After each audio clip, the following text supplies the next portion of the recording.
Next, Gene Shepard, and at midnight, All Night with Wingate.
I see things are going so awfully well in Yugoslavia. Slobdan Vasic bit off more than he could chew. A drinking party got out of hand, and Vasic bit off the ear of his good friend Zlatar. Apologizing later, Slavovian pleaded, "Forgive me, forgive me. Please, forgive me for biting off your ear."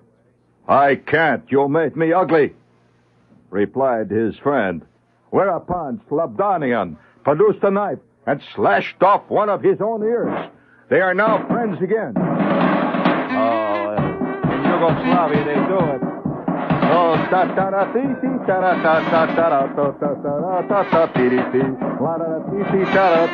oh, them saints are marching in. Oh, papa.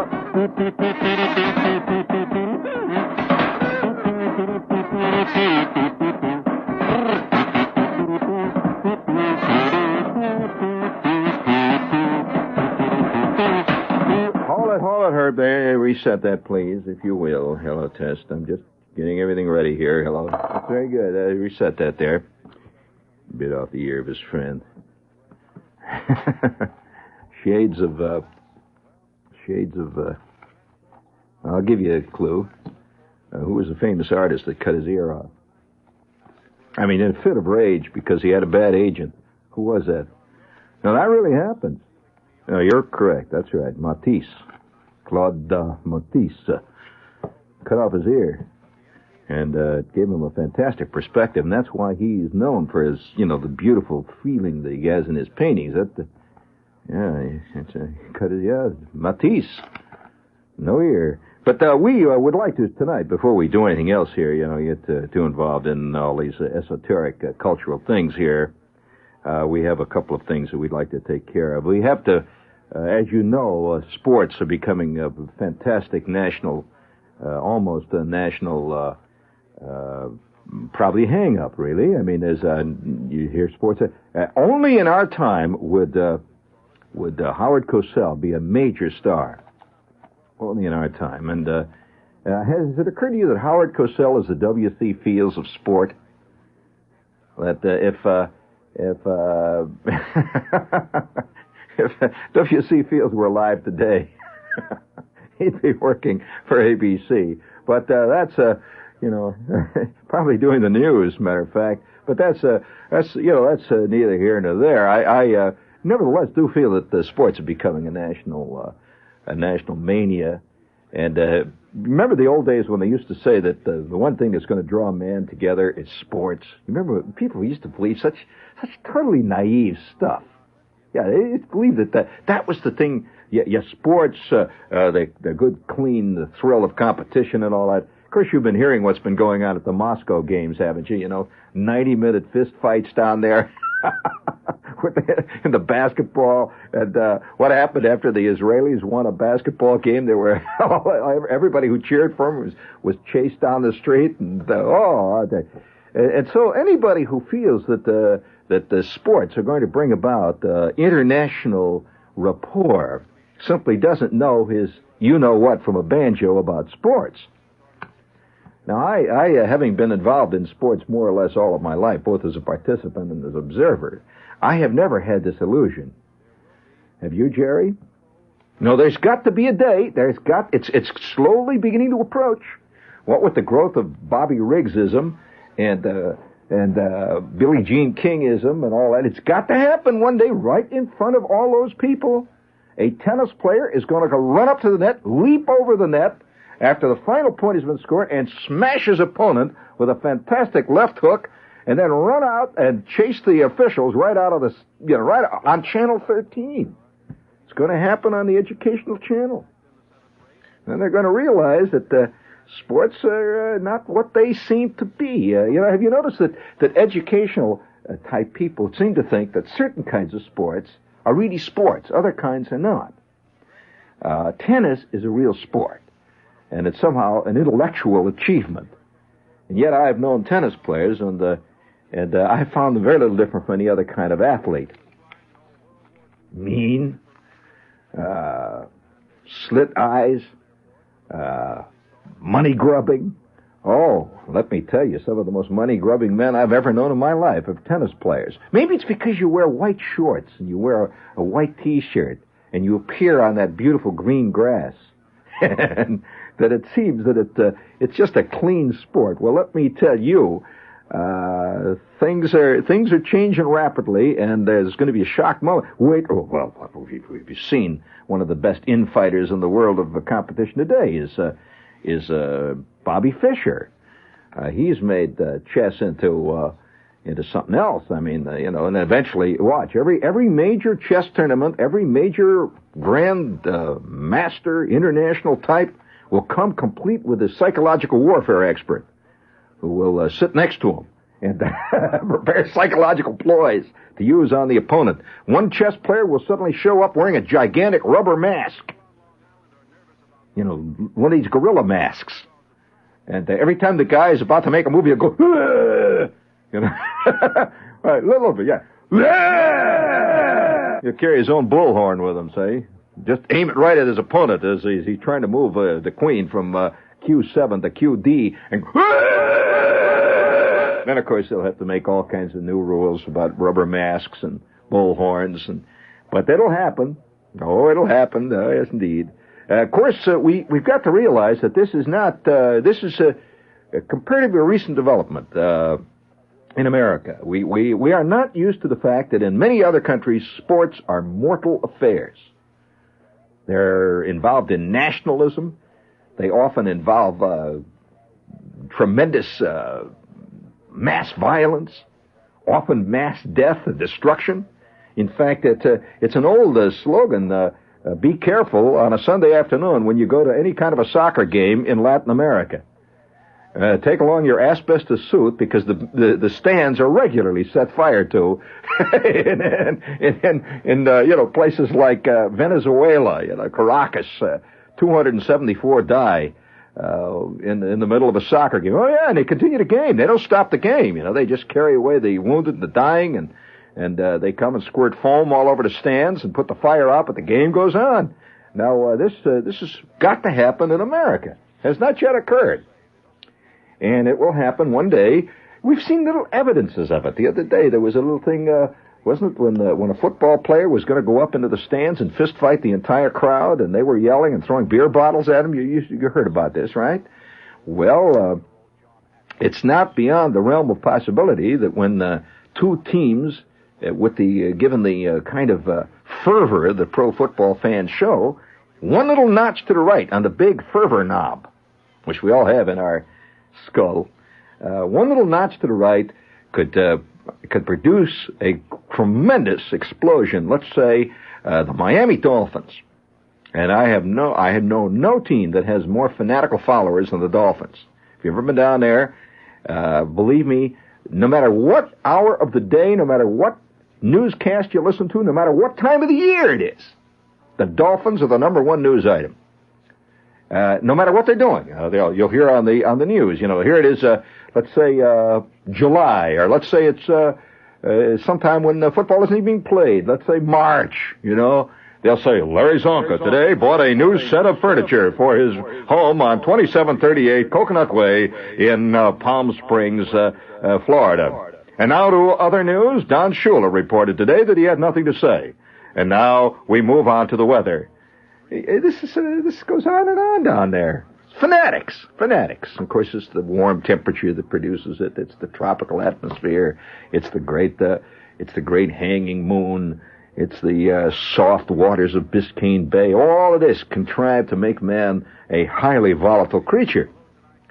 It's a fact that as you approach the equator, man becomes more and more volatile. The Eskimos hardly ever say anything to each other. They just squat there next to their block of ice and eat blubber. We don't hear many military coups occurring in an Eskimo village, do we, Ed? This is Shepard's theory that the closer one gets to the equator, the more volatile man gets. And it can be proven. If you know much about sports, you know that whenever you're in a place where there's a lot of heat, I'm talking about physical heat, the sun is shining down there, man, it's worth your life to go to any kind of a sporting event. It is indeed. So the time has got to come when Chris Schenkel or Kurt Gowdy or Howard Cosell, any one of the great men of our time, is on there, and he says, "Ladies and gentlemen, we're broadcasting you from the Orange Bowl tonight, and it's going to be this great, fantastic game between the New York Giants, and we'll say the New York Giants and the it'll have to be the Jets because the New York Jets and the Miami Dolphins." The excitement for this game has been growing for months, ladies and gentlemen. It's been fantastic. The two teams are 1 percentage point apart for the great playoff bowl, which is just about to occur next month. The winner of tonight's game will win the right to play in the playoff bowl, and the tremendous excitement has been growing month by month. And now, ladies and gentlemen, it's time for the kickoff. And down there on the field, you can see 86,000 fans waiting. And of course there'll be a great contingent of Jet fans down there screaming, "Name it, name it, name it, go, go, go, defense, defense." You know how they all holler. And on the other side, you'll see this great crowd of people hollering, "Zonka, Zonka, Zonka, kill him, Zonka, Zonka, hey, Zonka." And tremendous excitement. Well, then it has to happen midway in the second quarter. Down on the 7-yard line, the New York Giants runner, let's just take, for example, Randy Johnson, right? He tears off tackle. They have 1 yard to go for a first down. Off tackle he goes. He's hit hard by the defensive line of the Miami Dolphins. And then the whistles blow, and out comes the line judges. And they discover he has not made a first down by less than 1/4 millimeter. And the excitement grows. Boo! Boo! Boo! Boo! Zonka! Zonka! Go! Kill him! Zonka! Zonka! Go! Go! Go! Well, then the Miami Dolphins begin to sweep towards the 50-yard line. They are now down on the 30-yard line of the New York Giants with the entire, as we know, the Super Bowl by that time will be worth over $7 million for each player. $7 million and a guaranteed picture contract, a 7-picture deal with the 20th Century Fox for every player, plus a lifetime supply of Schick razor blades. And so they're charging down. This is WOR New York. All right, George, we're an RKO General Station, and we'll give you a 7-picture deal anytime you care to call. Hit the button, please. Tonight, instead of the usual before dinner, how about a Dubonnet before dinner?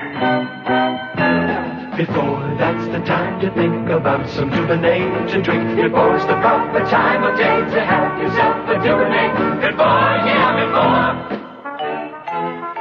It's the time before for Dubonnet. Tonight, before you fix the usual, before you settle down with the same old thing, have a Dubonnet instead. Yes. Dubonnet's the wine that's made to go before lunch, before dinner. Just pour it over the rocks. Add a twist. Soda if you like. That's Dubonnet before. Made to make what comes after that much better.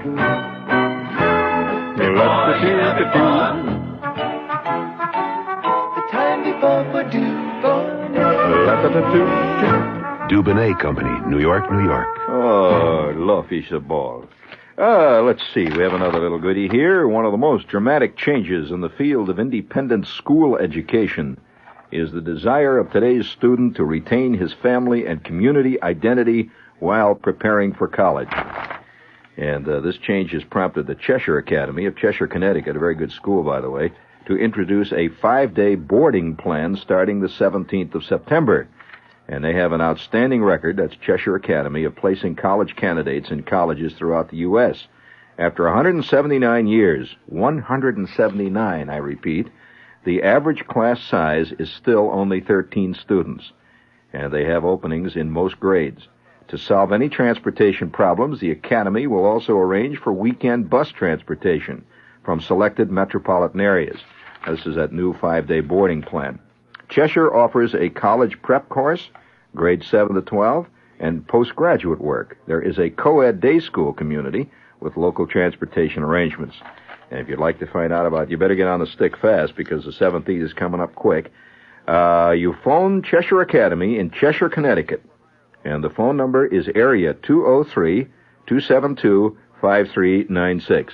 That's 203, area code, 272-5396. Okay? And let's see. Let's get the... What do we got here? You got another one in there for me? Fine. Hit it.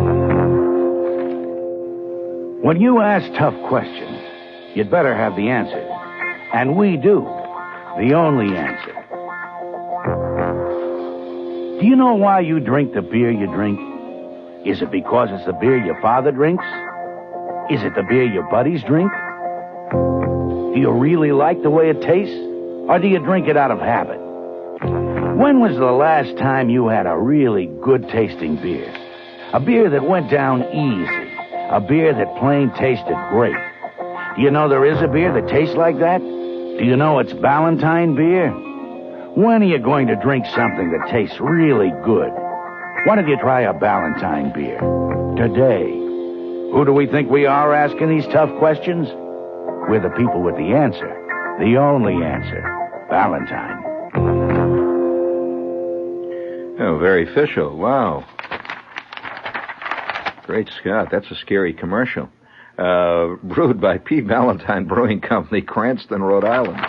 Never realized beer was that traumatic an experience. The only answer. Pum, ba-dum, pum.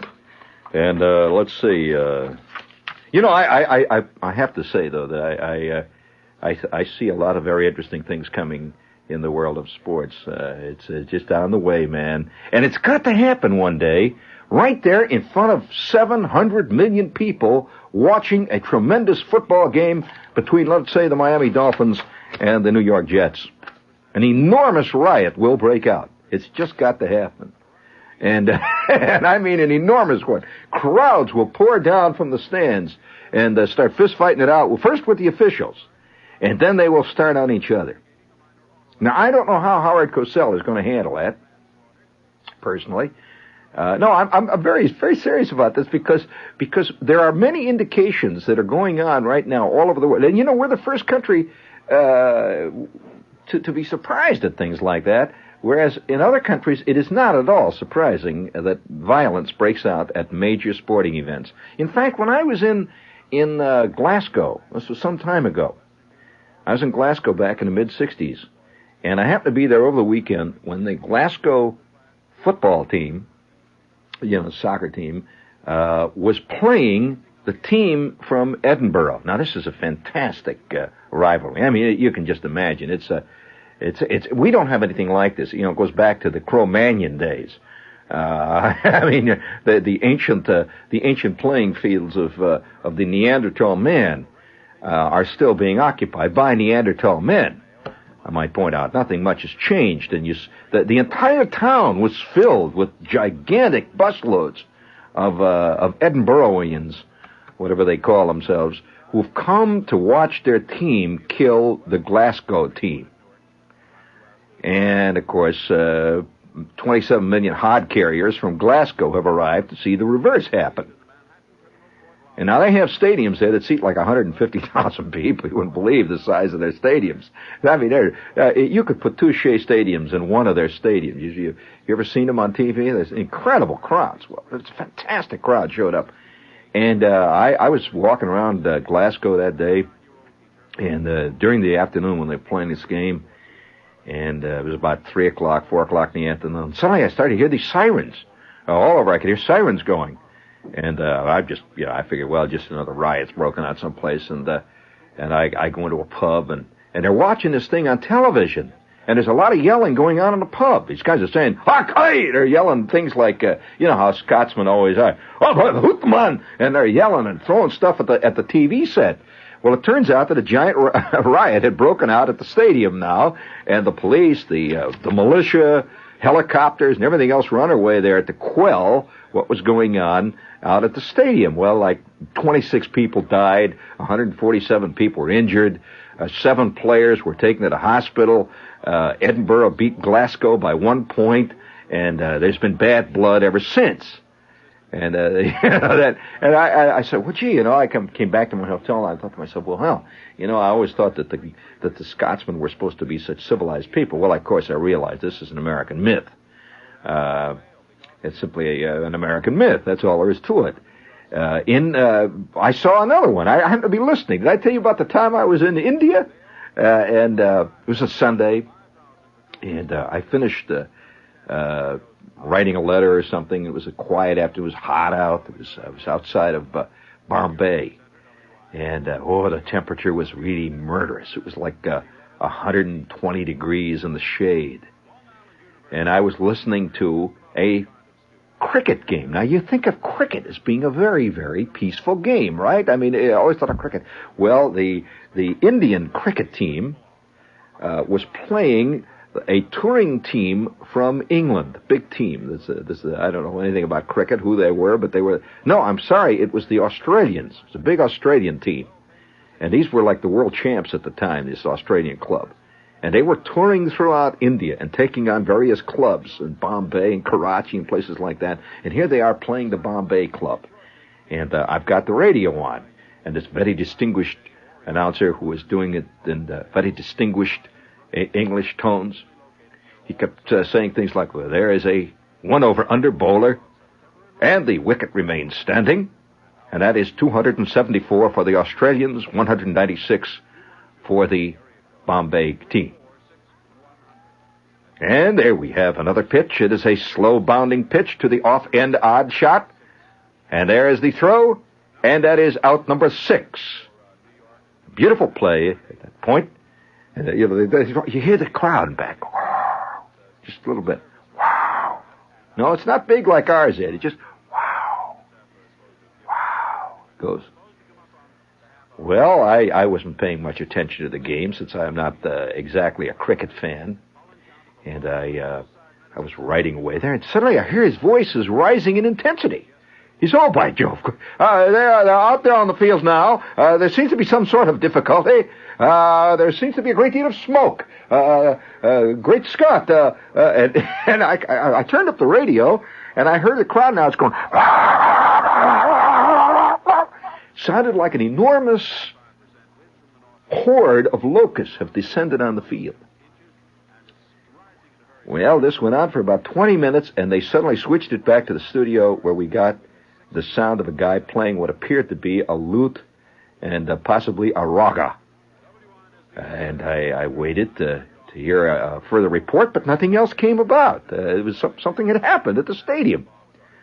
Well, I went out on the streets, and they always had these little places on the street corners in India where guys are squatting next to a basket which contains a hooded cobra. Believe it or not, they actually have them. And next to him, usually, he's selling papers. He'll do either way. He'll go either way you want. He'll sell you an old Reader's Digest. He'll sell you a newspaper or charm a hooded cobra for you. It doesn't matter, see? So I buy the paper, and there is a picture on the front page of a gigantic crowd of people milling around. I could see smoke and a lot of stuff. It says, riot breaks out at cricket stadium. 50,000 people riot. Well, there was a big editorial to the effect that the riot was caused by the announcer that I had been listening to. He was the Howard Cosell of Indian cricket.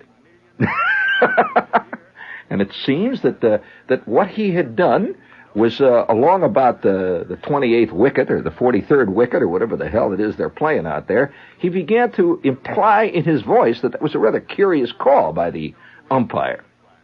Such things as, by George, that looked like an off wicket to me, but it is called so-and-so. And the people are all sitting out in the stands with their earphones on. And listening to the transistor radio. They don't have earphones. I'm sorry. They had a little thing plug in the ear, they're sitting there. And apparently in India, 50,000 people go to the cricket game, and 50,000 of them have transistor radios. And so this great hum of transistor radios was what I was actually hearing. I was hearing transistor radios. Not the crowd cheering, but the radios. And there was a description of it in the paper. It says that when you go to this thing, it sounds like millions of crickets. Well, that's what I'd heard. They were all listening to the radio. Well, as he kept making these calls and questioning these calls, the crowd got angrier and angrier until all of a sudden he said something, and they came roaring out of the stands. Well, they also threw smoke bombs. They did everything. See, and the whole game was all called off, and it was a whole big brouhaha, and like 274 people. Everything that happens in India, 274 people are mortally wounded. And so they carted them all off to the hospitals. And I just thought, well, that's a very interesting phenomenon. That was all there was to it. But it wasn't all there was to it. Because the next day, I was in another part of India. I was catching a plane that night, and I flew to another part of India. I think it was Ahmedabad or someplace like that. I was way off, like 1,000 miles from Bombay. And it is evening. And Indian evenings, by the way, are beautiful. No, as a matter of fact, it was Bangalore. I remember it. It was Bangalore. It was a beautiful city. It was cool. And I felt really great to be there because it was so cool. It was the coolest I'd run into India in all that time. It was really nice. It felt like San Francisco or something. And I'm walking along at night, about 7 o'clock at night, and just looking in the little windows of places and shops and stuff like that. And there was an elegant shop there where they were selling silver, and I stood there and I was looking in the window, and there's this guy standing next to me. He's looking in the window too, see? And he was obviously not an Indian. And I looked, I says, this stuff, pretty good stuff they got here in Bangalore. It's one of the best cities in the country, for buying this kind of thing. And he said, yeah, he said, I heard the same thing myself. And I said, well, what do you say we go in and see what we can do? So we walked in there. I didn't know who he was. So we walked in there, and we're milling around there, talking to the guy behind the counter. And on the way out, he says, I say, he said, you're an American, aren't you? And I said, yes, I am. He said, he sticks his mitt out, say, he's obviously either British or possibly Australian. And he sticks his mitt out, and he's kind of a big guy, and he says, I don't remember his name. I'll use a fake name here for you. Oh, Jack Cranstraw here, Sydney. I'm from Sydney. And I said, well, fine, I've been in Sydney. Cranstraw? My name is Shepherd. Oh, George, good to meet you. And I said, boy, been in India long? Yeah, been here for a couple of weeks. Boy, someplace. First time I ever been here. I said, well, it's someplace I've been here for a while now. Second, third time I've been here. And I said, one thing you miss about this time of the night is a place to get a beer or something around here. They don't serve liquors or anything here in India unless you really know somebody. He said, how would you like to come back? He says, come on back in the room. The boys have got some beer going. I said, the boys? Yeah, I'm with a cricket team here. Turns out he was one of the cricket players. And so I'm walking down the street with this guy, and he says to me, yeah, you ever follow cricket? And I said, no, I don't. He said, oh, I said, some game. He said, we had a hell of a time in Bombay, yesterday. And I said, yeah, I hear. I said, that's a fantastic scene. He said, I never saw anything like it. He said, come out of the stands. He started throwing smoke bombs and everything. He said, there I am in the middle of it all, and they're running all around me. And he said, and so he was astounded too, see. And so we went back to the hotel room, and there was a whole bunch of cricket players all sitting around there, the coach and the manager and the whole team, see. And it was the world champion Australians. And here they were, it was unbeknownst to me, just by one of those things that happen to you in traveling, if you keep loose. I am now sitting in a hotel room in Bangalore, India, with the world champion cricket team downing Australian beer. They had brought with them like 448 cases of beer. If you know anything about Australians, you know that beer to an Australian is like wine to a Frenchman. Beer is serious, is a serious thing with an Australian, and so they're not going to travel anywhere without their beer. So they're knocking down the beer. So I sat around there in the hotel room with the coach and the manager and all these guys. I know nothing about cricket, and we're all drinking beer. And so we get talking about sports. And he says, talking about American sports. And I said, well, I played baseball. I used to play ball. I played in the minor leagues and all. And the guy that I was with said, he says, I'll be damned. He said, I was approached by an American baseball club to come to America and try out. He said, I play what would be the equivalent in cricket. I'm a catcher. And I said, you are? Well, he looked like a catcher. He was solid. He looked like the Johnny Bench type. There's a certain type of, when you play enough baseball, you can just look at a guy's physical characteristics and immediately tell what position he plays, if he plays at all. You agree with that, Jerry? So you can spot a shortstop. You know what a shortstop looks like. You know what a third baseman looks like. A first baseman has certain characteristics. And catchers certainly do. And this guy looked like a catcher. And I says, really? He said, yeah. He says, a team with a strange name. He said, I heard of the city. He said, but they come all the way. He said, they saw me in Sydney. And this man you call a scout, you have such things as scouts? And I said, yes, there are scouts. And he said, well, they wanted me to sign a contract and come to America and go to what they call spring training. You have spring training there. And I said, yes, they do. Well, what's the club? I said. He said, is there such a club called the Red something, a team, and I said, Cincinnati? He said, oh, that's the city, Cincinnati, yes, of course. Well, I'll be damned. I had never heard that American Major League clubs were out scouting cricket teams for prospective major leaguers. And I suspect that even Larry Merchant doesn't know that. and so he said, yeah, he said, they came out, he said, they wanted me to sign a contract, but he said, I have a business, in Sydney, and I'm doing quite well there, and I felt that I would not like to give up my career in Australia and come to the States, And I said, well, I don't blame you. I mean, you got a thing going. And he said, then he went out. He said, oh, by the way, he said, is that a very good club?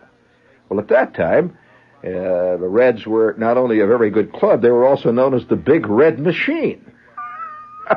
I said, yeah, they are a pretty good club, as a matter of fact. I said, you could have done quite well. He said, sometimes maybe I regret not going, actually. And so we sat around there and drank beer, and I drifted out into the night.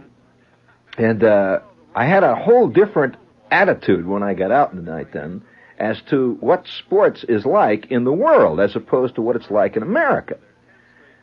It would never occur to an American, for example, to set fire to Shea Stadium because of a bad call by an umpire on a ball and strike. But I say it's going to come to that because you know what's going to cause it?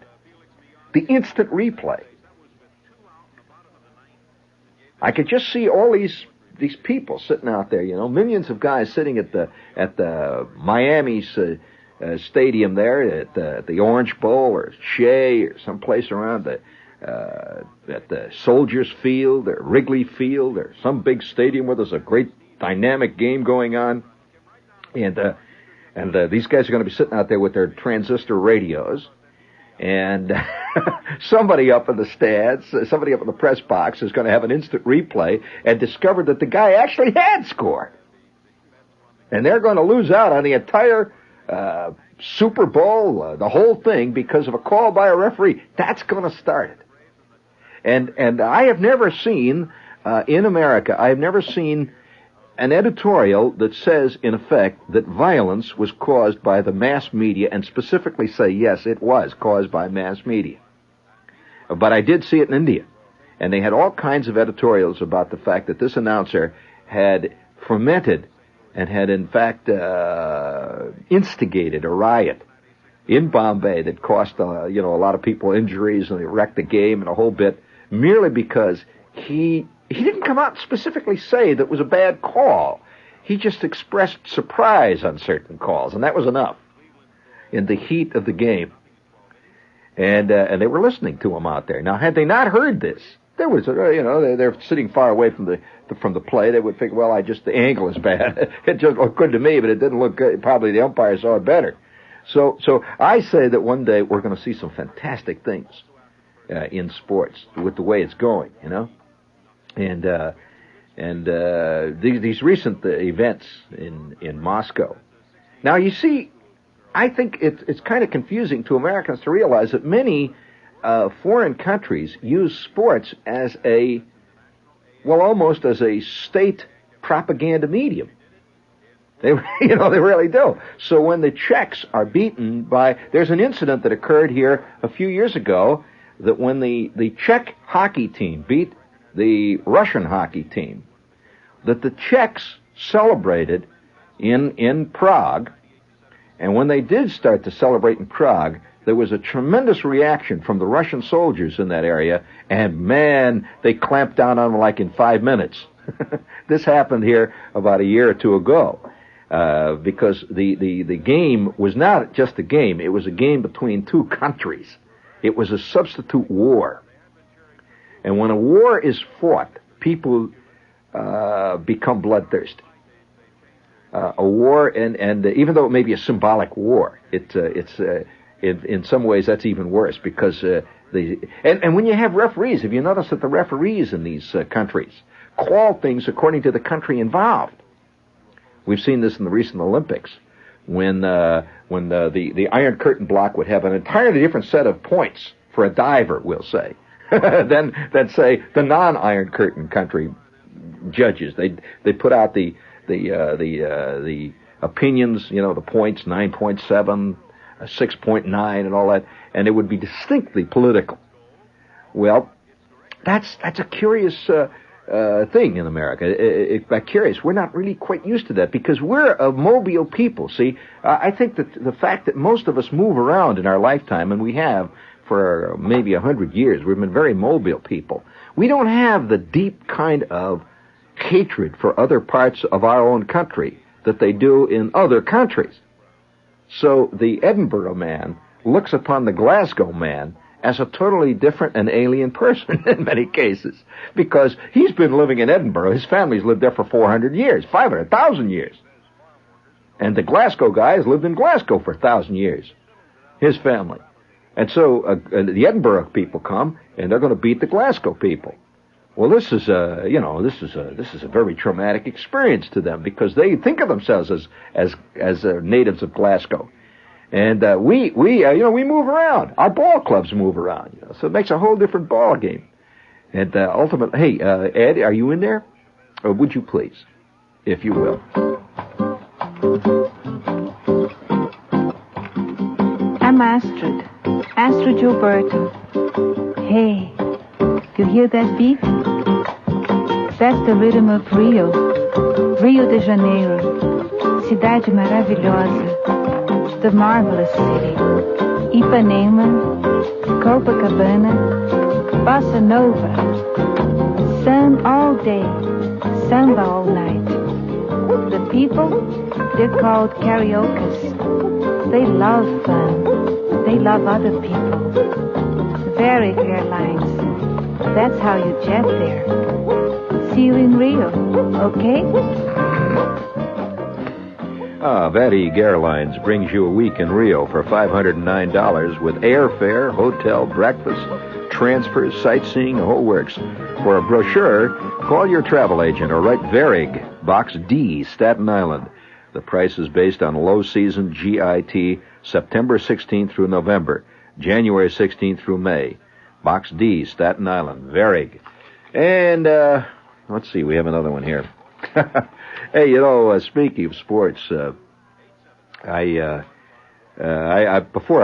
go on with this, I want to get this little spot out of the way here. We have our old buddies, Alexis Lachine, and we would like to recommend their red Beaujolais. Of course, all Beaujolais are red, but this is a good, very good one. And it's a fine red wine. It's Alexis Lachine's Beaujolais.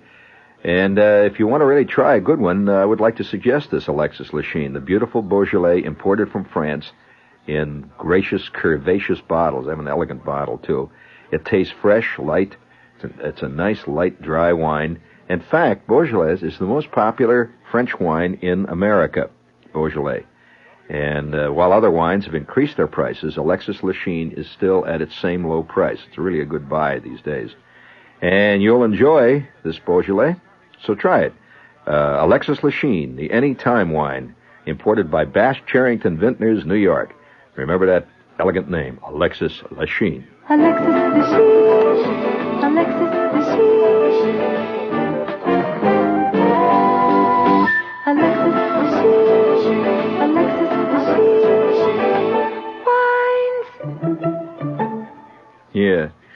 Well, speaking of great sport events, I would like to salute. This is the kind of thing they just don't show on the Wide Wide World of Sports, but we'd like to take recognizance of it. In Wilmington, Delaware, a 12-year-old Scott Spencer set a world pogo stick record by jumping 20,007 times in 3 hours and 17 minutes. He really went. In fact, he toppled the old mark of 12,775 hops, which, according to the Guinness Book of Records, was set last March by a kid in California, when the skinny, bespectacled youngster stopped hopping after 20,000 hops. He explained that he wasn't tired, just hungry. And so, in true Delaware fashion, he celebrated by knocking down a gigantic submarine sandwich. "Well, I always wanted to set some kind of world record," he said. And so the kid did. And I'd love to see that on TV, a kid hopping up and down. And speaking of great sporting records, we also would like to salute another great sportsman from Canandaigua, New York. Is that how you pronounce that name? Canandaigua, New York. Glenda Oberdorf, an elegant new champion in our midst. Mrs. Oberdorf, 60, of Canandaigua, took top honors in the rocking chair championship. The 17 hours steady rocking after the last opponent fell asleep early yesterday. And it was really a toughly fought campaign. Officials said Mrs. Oberdorf, who won last year, your talent always bobs to the top, she won last year when the contest was begun, won $100 first prize. Last year, she kept her rocking chair moving for 41 hours. So the old gal is beginning to drop off. But nevertheless, her 17-hour shot, stop and think about it. That's not easy to do, running a rocking chair for 17 hours. She now holds the world's record. And she's obviously a grand champion. They don't say much about the people who competed against her. I'd like to see the crowd standing around cheering. Bring it up there, please. The old doll rocking back and forth. But, there must have been a dramatic moment when her last opponent, after all the others have fallen by the wayside, her last opponent was rocking back and forth, and suddenly the rocking chair slows to a stop, and the onlookers hear a quiet snore. Oh, man.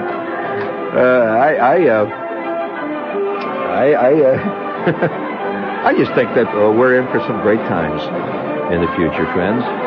Well, with the Super Bowl getting bigger, with the World Series getting more enormous, with fistfights breaking out in basketball games, shootings. Eventually, I suspect that we're going to have to do what they do in other countries now. That all people who come into a stadium in many countries today are searched for weapons before they come in. And that'll have to happen out at Shea. Or perhaps the Orange Bowl, when the first outbreak of true violence occurs on the sporting fields of good humor and good honor sportsmanship. Bring it up there, please, if you will. Remember Casey Stengel's famous line, "It ain't how you play the game, it's whether you win or not that counts." nobody remembers losers, but the winners get in the Hall of Fame. Stan Lomax always says home run hitters drive Cadillacs.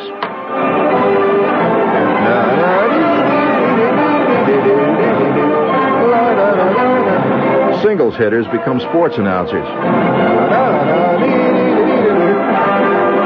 And write books on how rotten baseball is.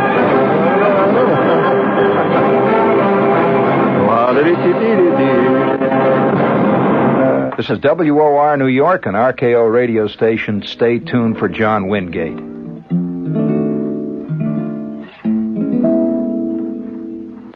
You're a young psychiatrist. You've made it. If you're cynical, you take a look at the